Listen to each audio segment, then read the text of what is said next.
Hi friends, welcome back to Home Creations by Chintalli channel. ఈరోజు నేను మీకు చామదుంపల పులుసుని ఎలా ప్రిపేర్ చేసుకోవాలో చూపించబోతున్నాను. జనరల్గా ఈ చామదుంపల పులుసు అందరూ ఇళ్ళల్లో చేసుకుంటూనే ఉంటారు కదా, కానీ వంటరాని వాళ్ళకి, బ్యాచిలర్స్కి దీన్ని ఎలా ప్రిపేర్ చేసుకోవాలో తెలిసి ఉండకపోవచ్చు. సో మా స్టైల్లో దీన్ని చాలా సింపుల్గా ఎలా ప్రిపేర్ చేసుకోవాలో ఈరోజు చూపించబోతున్నాను. మీరు కనుక కరెక్ట్ ప్రాసెస్లో దీన్ని ప్రిపేర్ చేశారంటే ఈ కర్రీ చాలా బాగుంటుంది. సో ఇక లేట్ చేయకుండా వీడియోలోకి వెళ్ళిపోదాం. ముందుగా దానికోసం చామదుంపల్ని ఉడికించుకొని తోలు తీసేసి ఒక పక్కన పెట్టుకోవాలి.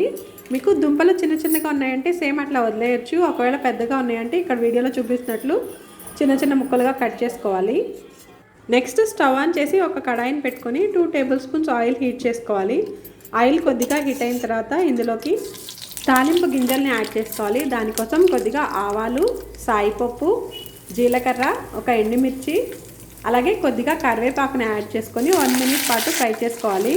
తాలింపు చక్కగా వేగిన తర్వాత ఇందులోకి సన్నగా కట్ చేసుకున్న ఉల్లిపాయ ముక్కల్ని కూడా యాడ్ చేసుకోవాలి.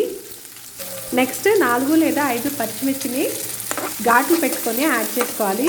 ఇప్పుడు గరిటతో ఒకసారి కలుపుకొని మూత పెట్టేసి ఒక 5 మినిట్స్ పాటు మీడియం ఫ్లేమ్లో ఉల్లిపాయ ముక్కల్ని మగ్గించుకోవాలి. మరీ ఎక్కువ ఫ్రై చేయకూడదండి, కొద్దిగా ట్రాన్స్పరెంట్గా అయితే సరిపోతుంది. 5 మినిట్స్ తర్వాత మూత తీసేసి ఇందులోకి సన్నగా కట్ చేసి పెట్టుకున్న ఒక పెద్ద సైజు టమాటాని యాడ్ చేసుకోవాలి. ఇప్పుడు వీటిని కూడా మరొకసారి బాగా కలుపుకొని ఇంకో 5 మినిట్స్ పాటు టమాటా ముక్కలు మెత్తగా అయ్యేంత వరకు మూత పెట్టేసి ఉడికించుకోవాలి. ఈ విధంగా మూత పెట్టి ఉడికించుకోవడం వల్ల మనకి వెజిటబుల్స్ అనేవి త్వరగా కుక్ అవుతాయి. నెక్స్ట్ మూత తీసి ఇంకోసారి బాగా కలుపుకొని ఇందులోకి ముందుగానే ఉడికించి పెట్టుకున్న చామదుంపల్ని యాడ్ చేసుకోవాలి.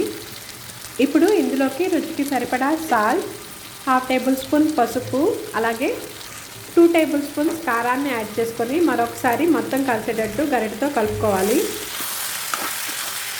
ఇప్పుడు ఒక 2 మినిట్స్ పాటు మూత పెట్టేసి ఉడికించుకోవాలి. దానివల్ల మనం యాడ్ చేసుకున్న ఉప్పు అలాగే కారం చామదుంపలకి చక్కగా పడతాయి. ఒక 2 మినిట్స్ తర్వాత మూత తీసి మరొకసారి చక్కగా కలుపుకొని ఇందులోకి చింతపండు రసాన్ని యాడ్ చేసుకోవాలి. నేను ఇక్కడ 1/2 కేజీ చామదుంపలను తీసుకున్నాను. సో 1/2 కేజీ చామదుంపలకి ఒక 50 గ్రామ్స్ చింతపండు అయితే సరిపోతుంది. చింతపండు రసం మొత్తం యాడ్ చేసుకున్న తర్వాత మరొకసారి గరిటతో కూర మొత్తాన్ని ఒకసారి కలుపుకొని మూత పెట్టేసి ఒక 5 మినిట్స్ పాటు కుక్ చేసుకోవాలి. 5 మినిట్స్ తర్వాత మూత తీసి చూస్తే మనకి కర్రీ అనేది చక్కగా కుక్ అయిపోయి ఆయిల్ పైకి తేలుతూ ఉంటుంది. ఈ స్టేజ్లో కొద్దిగా బెల్లాన్ని యాడ్ చేసుకోవాలి. పులుసు కూరల్లో ఇలా బెల్లం యాడ్ చేసుకోవడం వలన కూర అనేది ఇంకా రుచిగా ఉంటుంది. మీరు కావాలంటే స్కిప్ చేసేయచ్చు. ఇప్పుడు ఒకసారి టేస్ట్ చూసి సాల్ట్ ఏమైనా తగ్గినట్టయితే కొద్దిగా సాల్ట్ని యాడ్ చేసుకొని మనకి పులుసు అనేది కొంచెం థిక్ కన్సిస్టెన్సీ వచ్చేంత వరకు ఉడికించుకోవాలి.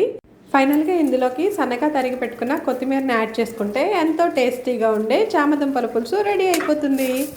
సో ఫ్రెండ్స్, మీకు ఈ వీడియో నచ్చిందా? నచ్చితే మీరు కూడా ఖచ్చితంగా సేమ్ ఇదే స్టైల్లో ట్రై చేసి మీకు టేస్ట్ ఎలా వచ్చిందో నాకు కామెంట్ బాక్స్లో కామెంట్ చేయండి.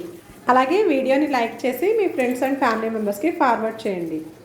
అలాగే మీరు కనుక ఫస్ట్ టైం నా ఛానల్ని చూస్తున్నట్లయితే సబ్స్క్రైబ్ చేసుకొని పక్కనే ఉన్న గంట సింబల్ని క్లిక్ చేసి ఆల్ అనే ఆప్షన్ ఎంచుకోండి. దానివల్ల నేను కొత్త వీడియోస్ పెట్టినప్పుడల్లా మీకు నోటిఫికేషన్స్ వచ్చేస్తాయి. Thanks for watching this video.